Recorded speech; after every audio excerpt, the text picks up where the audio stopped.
Magnifique est le Seigneur. Cœur pour le chanter en toute Tout seconde. mon cœur pour chanter Dieu. Magnifique, magnifique. Magnifique est le Seigneur. Alléluia, alléluia. Alléluia, Ok, alléluia. écoute ça.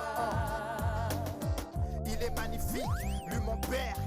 Il est magnifique, lui la lumière, destinée à briller. Je veux prier, crier, tout oublier pour élever celui qui m'a créé. C'est lui mon berger, c'est lui la vérité. Il me conduit sur chacun de ses sentiers. Enseigne-moi chacun de tes versets pour que tout mal en moi aujourd'hui soit renversé, inversé, afin qu'il ne soit plus controversé. Quand t'es versé, ta puissance vient se déverser. C'est lui la vie, il me donne son avis.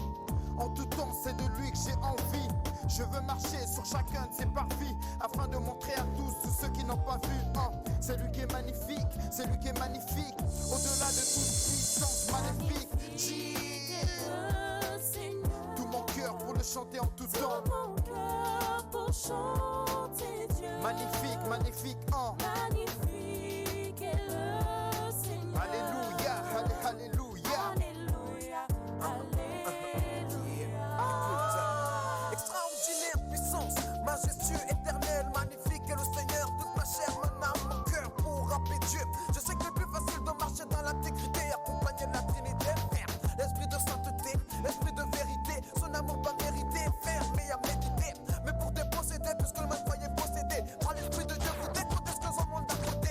J'ai choisi de m'offrir comme un sacrifice vivant, comme un vivant, faire le maximum pour l'esprit divin. Seigneur, je suis reconnaissant pour l'amour que tu manifestes à mon égard. Reconnaissant pour ton amour sous la croix à Golgotha. J'étais dans un sale état, avec de gros dégâts. J'avais plus d'espoir, j'avais plus de repères. Mais il est le Dieu de l'espérance. À lui j'ai mis ma confiance, il a changé ma vie. Magnifique est le Tout Seigneur. mon cœur pour le chanter en tout temps. Tout mon cœur pour chanter Dieu. Magnifique, magnifique. Magnifique est le Seigneur. Alléluia, alléluia. Alléluia, alléluia. Magnifique, yo. Bonjour à toutes et à tous, bienvenue pour cette nouvelle vidéo intitulée Ne désespère pas, la croix est la solution. Je répète, ne désespère pas, la croix est la solution. Donc merci à Tishenkin pour sa musique. Oui, magnifique est le Seigneur, restons attachés à lui. Vous pouvez retrouver bien sûr gratuitement ce contenu sur YouTube. Donc ne désespère pas, la croix est la solution. Alors je suis heureux de vous retrouver donc pour une nouvelle vidéo. Dieu est la solution. Il ne faut jamais désespérer.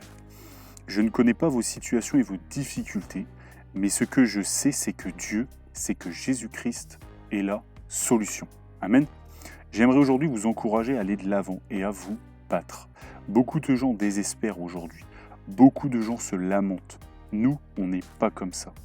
Certains chrétiens disent même que ce qu'ils font ou ont fait, c'est trop grave. Ils disent ne plus être dignes de Dieu et ils retournent dans le monde. Mon frère, ma sœur, n'abandonne pas. Jette ses pensées à la poubelle. L'amour de Dieu est plus grand que tout le mal que tu as fait. Je vais répéter ça, l'amour de Dieu est plus grand que tout le mal que tu as fait. Dieu t'aime et c'est exactement pour toi, pour moi, que Jésus-Christ est venu. Alléluia. La Bible dit, dans l'évangile de Luc, chapitre 5, versets 30 à 32, évangile de Luc, chapitre 5, versets 30 à 32, les pharisiens et les scribes murmurèrent et dirent à ses disciples, « Pourquoi mangez-vous et buvez-vous avec les publicains et les gens de mauvaise vie ?» Jésus, prenant la parole, leur dit, « Ce ne sont pas ceux qui se portent bien qui ont besoin de médecins, mais les malades. Je ne suis pas venu appeler à la repentance des justes, mais des pécheurs. » Mon frère, ma sœur, Dieu est venu nous appeler à la repentance. C'est pour nous qui sommes pécheurs. Dieu est venu pour nous. Donc ne désespère pas, le Seigneur Jésus-Christ est ta solution. Alléluia. La Bible dit, si vous confessez vos péchés, il est juste et fidèle pour vous les pardonner. Mon frère, ma sœur, si tu confesses tes péchés à Dieu, si tu lui demandes pardon, Dieu te pardonnera, Dieu te relèvera, Dieu te rendra meilleur. Alléluia. Si tu tombes vraiment, mon frère, ma sœur, remonte en selle et ne recommence pas. Ne dis pas c'est trop tard. Bats-toi, demande pardon à Dieu et il te relèvera. Dieu a jamais dit que ce serait facile, Mais si tu abandonnes le chemin, la vie, la vérité, si tu abandonnes Jésus-Christ, la foi en Jésus-Christ, alors c'est sûr, tu as perdu. N'abandonne pas toi. L'Épître aux Philippiens, chapitre 3, versets 12 à 14, dit. Épître aux Philippiens, chapitre 3, versets 12 à 14. Ce n'est pas que j'ai déjà remporté le prix ou que j'ai déjà atteint la perfection, mais je cours pour tâcher de le saisir, puisque moi aussi j'ai été saisi par Jésus-Christ. Frère, je ne pense pas l'avoir saisi, mais je fais une chose, oubliant ce qui est en arrière, je répète, oubliant ce qui est en arrière et m'emportant vers ce qui est en avant, je cours vers le but pour remporter le prix de la vocation céleste de Dieu en Jésus-Christ. Mon frère, ma sœur, Paul disait ici qu'il courait, qu'il avait été saisi par Jésus-Christ, par la foi en Jésus-Christ, et qu'il courait, qu'il se focalisait sur l'avant, qu'il allait de l'avant. Mon frère, ma sœur, oublie ce qui est en arrière, oublie ta vie, ton ancienne vie, oublie les péchés que tu as commis, avance, demande pardon au Seigneur et va vers le but. Cours comme Paul courait vers le but, la vocation céleste en Jésus-Christ, la sanctification. Cours vers le but qu'est la sanctification, mon frère, ma sœur. Mais n'oublie jamais que si tu tombes, le Seigneur est juste et fidèle, il te relèvera. Si tu confesses tes péchés, il te relèvera. Donc demande pardon à ton Père. Nous sommes des enfants et parfois les enfants que nous sommes, parfois nous trébuchons, mais Dieu qui est un Père nous corrigera et nous relèvera. Amen. Donc, allons de l'avant. Oublions notre passé, ne désespérons pas. Jésus-Christ a dit, dans l'évangile de Luc, chapitre 9, verset 62, Jésus lui répondit, « Quiconque met la main à la charrue et regarde en arrière n'est pas propre au royaume de Dieu. » Donc mon frère, ma sœur, ne regarde pas en arrière et va de l'avant pour le royaume de Dieu. Tu connais ton histoire et ce que tu as fait de bien ou de mal. Mais maintenant, fais le bien et concentre-toi. Si tu pèches, demande pardon à Dieu et avance. Continue la course. Ne t'apitoie pas sur ton sort, c'est dangereux. La Bible dit, si nous confessons nos péchés, il est juste et fidèle pour nous les pardonner. Alors allons-y, confesse, repens-toi, ne recommence pas. Dieu te perfectionnera et te bénira. Alléluia. Vous savez, devenir un homme et une femme de Dieu aguerris, parfois ça demande du temps, ça demande de l'expérience et parfois on tombe. Mais l'important c'est toujours de se relever et d'aller en avant, comme faisait l'apôtre Paul. Amen. Donc on va prendre l'exemple d'un grand homme de Dieu et montrer que lui qui marchait avec Dieu, qui avait foi en Dieu, un jour il a fait un péché très grave. Il a vraiment fait une très mauvaise action. Plutôt que d'abandonner, que de s'apitoyer, de dire « Oh, ce que j'ai fait est trop grave », il s'est accroché, il s'est repenti, il a demandé pardon à Dieu et Dieu l'a relevé. On voit ici l'amour de Dieu. Alléluia. Donc nous allons prendre le deuxième livre de Samuel, chapitre 11, versets 1 à 17. Deuxième livre de Samuel, chapitre 11, versets 1 à 17. L'année suivante, au temps où les rois se mettaient en campagne, David envoya Joab avec ses serviteurs et tout Israël pour détruire les fils d'Ammon et pour assiéger Rabba. Mais David resta à Jérusalem. Un soir, David se leva de sa couche et comme il se promenait sur le toit de la maison royale, il aperçut de là une femme qui se baignait et qui était très belle de figure. David fit demander qui était cette femme.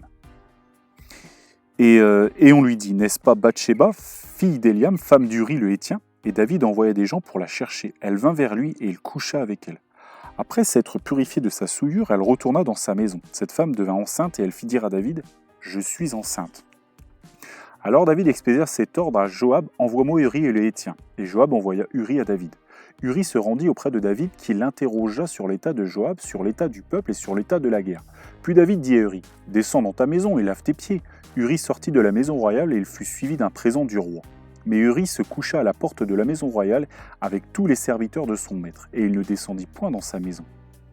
On en informa David, et on lui dit, « Uri n'est pas descendu dans sa maison. » Et David dit à Uri, « N'arrives-tu pas de voyage? Pourquoi n'es-tu pas descendu dans ta maison ?» Uri répondit à David, « L'arche et Israël et Juda habitent sous des tentes, mon seigneur Joab et les serviteurs de mon seigneur campent en race campagne, et moi j'entrerai dans ma maison pour manger et boire et pour coucher avec ma femme. » aussi vrai que tu es vivant et que ton âme est vivante, je ne ferai point cela. » David dit à Uri, « Reste ici encore aujourd'hui et demain je te renverrai. » Et Uri resta à Jérusalem. Ce jour-là et le lendemain, David l'invita à manger et à boire en sa présence et il l'enivra, c'est-à-dire qu'il le saoula. Et le soir, Uri sortit pour se mettre sur sa couche avec les serviteurs de son maître, mais il ne descendit point dans sa maison. Le lendemain matin, David écrivit une lettre à Joab et l'envoya par la main d'Uri. Il écrivit dans cette lettre « Placez Uri au plus fort du combat et retirez-vous de lui afin qu'il soit frappé et qu'il meure. » Joab, en assiégeant la ville, plaça Uri à l'endroit qu'il savait défendu par de vaillants soldats. Les hommes de la ville firent une sortie et se battirent contre Joab. Plusieurs tombèrent parmi le peuple, parmi les serviteurs de David, et Uri, le Héthien, fut aussi tué. Alléluia. Mon frère, ma sœur, l'histoire que nous venons de lire sur le roi David est une histoire triste. David avait une femme, il a vu une femme qui s'appelait Bathsheba. Cette femme, il l'a trouvée belle de figure. Et donc, il a dit, qui est cette femme? On lui a dit, c'est Bathsheba, c'est la femme d'un autre, c'est la femme de Uri le Héthien. Il a quand même dit à cette femme de venir vers lui, il a couché avec. Donc il a commis adultère. Il a fait un grand péché. Alors qu'il connaissait Dieu, qu'il connaît Dieu, et qu'il connaissait ses commandements, et il savait que Dieu a dit, tu ne commettras point adultère. Mais David est quand même tombé, David a trébuché, David a péché, il a désobéi à Dieu. Et donc cette femme est tombée enceinte. Donc son péché se voyait. Bien sûr, le ventre de cette femme poussait donc, avec l'enfant. Donc tout le monde allait savoir que Uri le Héthien, il était avec Joab en train de faire la guerre, qu'il n'avait pas pu coucher avec sa femme, et donc que quelqu'un avait été vers elle. Et donc du coup, tout le monde allait se poser la question, et on allait remonter à David. Plutôt que d'avouer son péché, David a fait venir Uri. Il a voulu l'envoyer vers sa femme pour qu'il couche avec et qu'il croie quelque part que c'est lui qui l'avait mis enceinte. Bon, ça n'a pas marché, Uri a résisté. Il l'a fait revenir Uri le Héthien, donc le mari de cette femme. Il l'a saoulé et il lui a dit « Retourne voir ta femme ». Il pensait qu'avec les vapeurs d'alcool, etc., il allait aller vers sa femme, ce qu'il n'a pas fait. Donc, comme il n'a pas trouvé de solution, il l'a renvoyé vers Joab pour que, pendant le combat, tous les gens l'abandonnent, qu'il soit tout seul, qu'il soit frappé par un groupe des adversaires et qu'il soit tué. Et cela est arrivé. Donc, vous voyez, 1. Péché d'adultère. 2. Il a cherché à manipuler, etc., Uri le Héthien pour qu'il croie que c'était lui le père. 3. Comme il n'a pas réussi, il l'a fait tuer. Donc, il a livré le sang innocent. Il l'a tué. Deuxième péché, deuxième commandement de l'Éternel qui ont été transgressés. Voilà. Donc, si vous voulez, David, à partir de ce moment-là, donc le prophète Nathan était voir David et il lui a dit « Tu as péché, ce que tu as fait a déplu à l'Éternel ». Et donc Nathan lui a dit. Donc voilà. Et là, David avait deux choix. Et mon frère, ma soeur, deux fois dans nos vies, la Bible dit que nous sommes tous pécheurs. Oui, parfois nous faisons des erreurs. Il faut se battre contre le péché, il faut aller de mieux en mieux et marcher sur le chemin de la sanctification.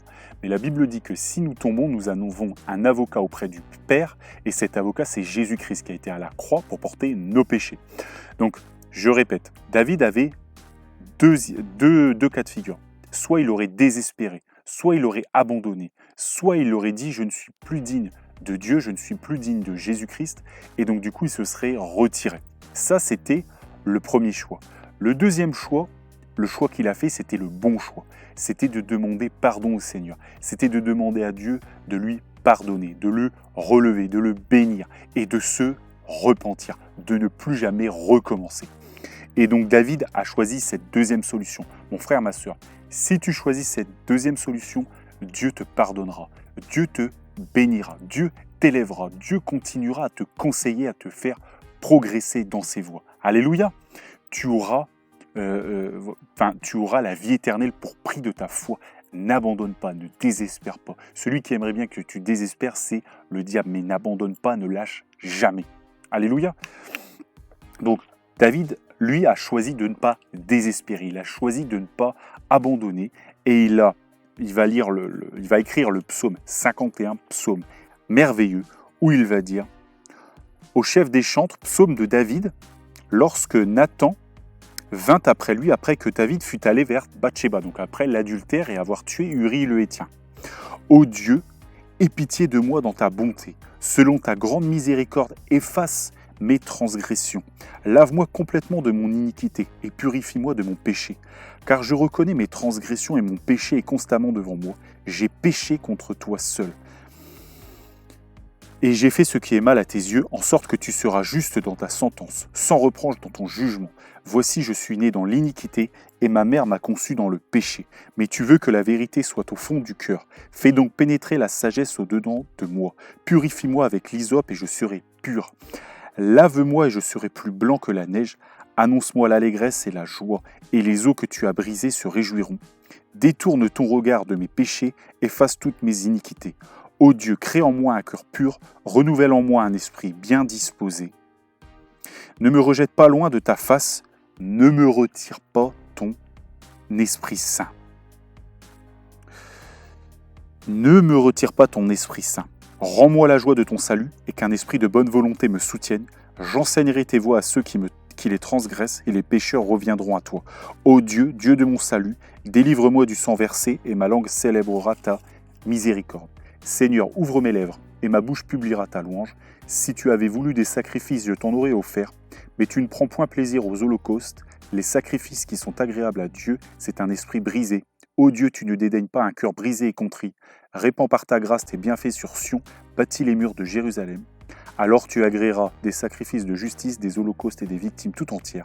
Alors on offrira des taureaux sur ton autel. Alléluia. Vous voyez donc, David n'a pas abandonné, il n'a pas désespéré. Et il a fait cette prière merveilleuse qui est à travers ce psaume où il a demandé pardon au Seigneur. Il lui a dit « Purifie-moi de mes péchés, pardonne-moi Seigneur, étends ta miséricorde, étends ta bonté, renouvelle en moi un esprit bien disposé. » Et il a dit « Ne me retire pas ton Esprit Saint. » Mon frère, ma sœur, nous qui sommes chrétiens, nous sommes le temple, notre corps est le temple du Saint-Esprit, nous sommes habités par le Saint-Esprit.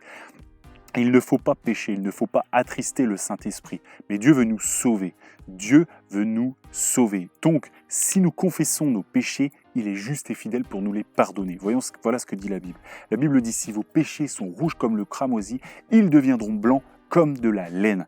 Raison pour laquelle, ici, il a dit, purifie-moi, lave-moi et je serai plus blanc que la neige. C'est Dieu qui pardonne, c'est Dieu qui purifie, c'est Jésus-Christ qui te délivre de la colère à venir. Alléluia. Et Dieu qui est là, Dieu qui est amour, veut te sauver. Donc ne désespère pas, n'abandonne pas. Rappelez-vous toujours de ce meurtrier qui a cru en Jésus-Christ pendant la crucifixion, qui vraiment y a cru et Jésus-Christ lui a dit, tu seras avec moi ce soir au paradis.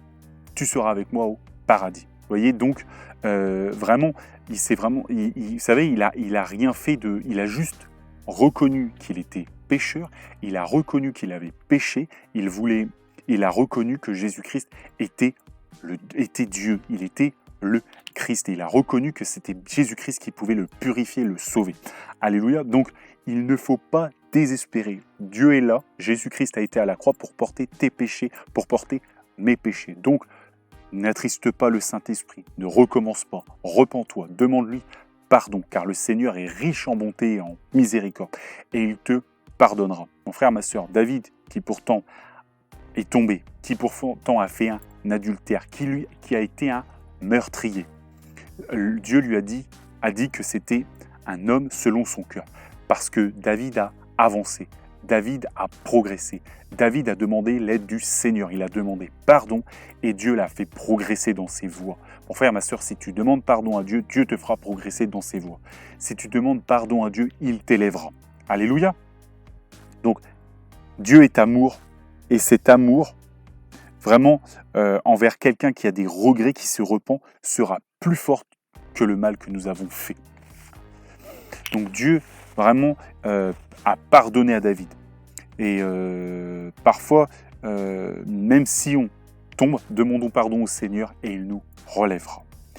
Vous savez, il y a aussi d'autres gens. On pourrait parler par exemple de Pierre qui est tombé et pourtant le Seigneur l'a relevé. On pourrait parler aussi de l'apôtre Paul qui est tombé et le Seigneur l'a relevé. On pourrait parler de Moïse qui a été tué un homme et Dieu l'a relevé. Mon frère, ma sœur, ces hommes ont été de l'avant pour devenir meilleur aux yeux de Dieu. Dieu a pardonné à des meurtriers et les a utilisés. Mon frère, ma sœur, Dieu te pardonnera. Alléluia. Donc vraiment, ces hommes vraiment ont été de l'avant, comme l'apôtre Paul disait, mais je vais en avant, je cours vers le but. Mon frère, ma sœur, cours vers le but de la vocation céleste en Jésus-Christ. Alléluia. Donc voilà, ton objectif est de te rapprocher de Dieu. Et tu vas te rapprocher de Dieu en t'éloignant du péché, en lui obéissant. Mais surtout, si tu tombes, si tu pèches, n'abandonne pas, repens-toi, demande-lui pardon et il te pardonnera parce qu'il t'aime. Alléluia. Que Dieu vous bénisse dans le nom de Jésus et que toute la gloire lui revienne.